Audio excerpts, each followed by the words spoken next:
کاتژمێر 5-15 مانگ لە پارکی ئازادی لە سەرسەکۆی ئازادی لە سلێمانی ئێمە هەڵمەتێکی مێژوویی هەڵمەتێکی سەفەربەری ڕادەگەێنین. ئەم هەڵمەتە بە دووشمی باداگیرکەری تێک بشکێنین، کوردستان بپارێزین. ئەم چالاکێکی جەماوەریە، هەڵمەتێکە کەمپینێکە بۆ ئەوەی کە هەم لە بەرامبەر داگیرکەری تورکیا و ڕابوەستین، هەمیش لە بەرامبەر ئەو مەترسیانە ئەو هەڕەشانەی کە لەسەر دەستکەوتەکانی گەلەکەمان لە باشووری کوردستاندا هەیە لە بەرامبەر ئەو قەوارەیە کە ئێستا لەژێر هەڕەشەدایە.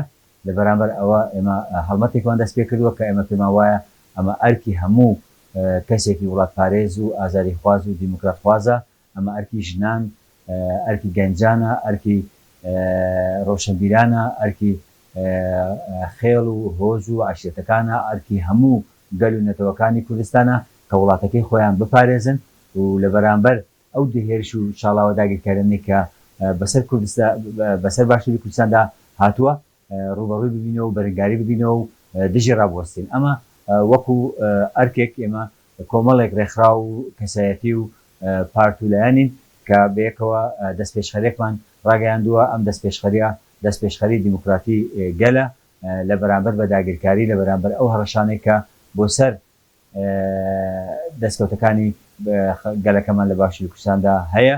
لە بەرامبەر ئەوە ئێمە ئەم هەڵمەتەمان ڕاگەیاندووە و دوای چەندین کۆبوونەوە نەخشەڕەیەکمان بۆ کار و چاڵەکیەکانمان داناوە.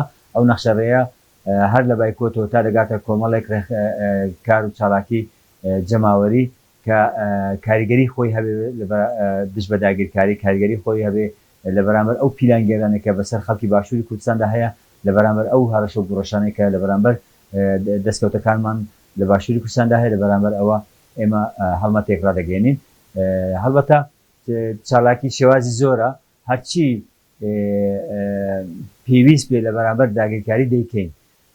ئەمە ڕوبەڕووبوونەوەی داگیرکاری هەم ئەرکە هەمیش مافە، یعنی ئەرکە دەبێت ئەم ئەرکەی خۆمان جێبەجێ بکەین، مافێکیشە پێویستە ئێمە هەرکەس ئەم مافەی خۆی بۆ دیفاعکردن لە خۆی، لە کەرامەتی خۆی، لە ژیانی خۆی، لە گەلەکەی خۆی، لە دەستکەوتەکەی خۆی، لە دەستکەوتەکانی خۆی بتوانێت ئەم چالاکیانە بکات و بەشداری تێدا بکات. لەبەرەوە ئێمە داگیرکاری تەنیا وەکو ڕەهەندێکی سەربازی نابینین، یعنی جگە لە ڕەهەندە سەربازەکەی داگیرکاری ئابووری هەیە، داگیرکاری کولتوری هەیە، داگیرکاری کۆمەڵایەتی هەیە، داگیرکاری سیاسی هەیە.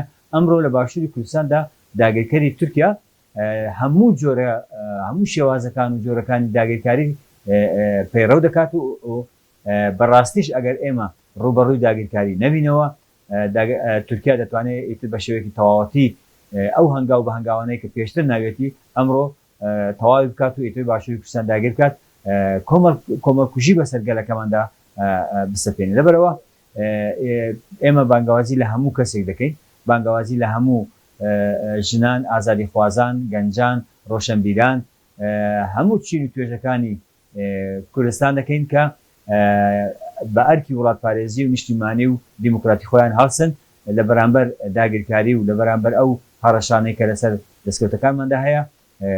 داگیرکاری بابەیەکەوە تێک بشکێنین، بابەیەکەوە کوردستان بپارێزین.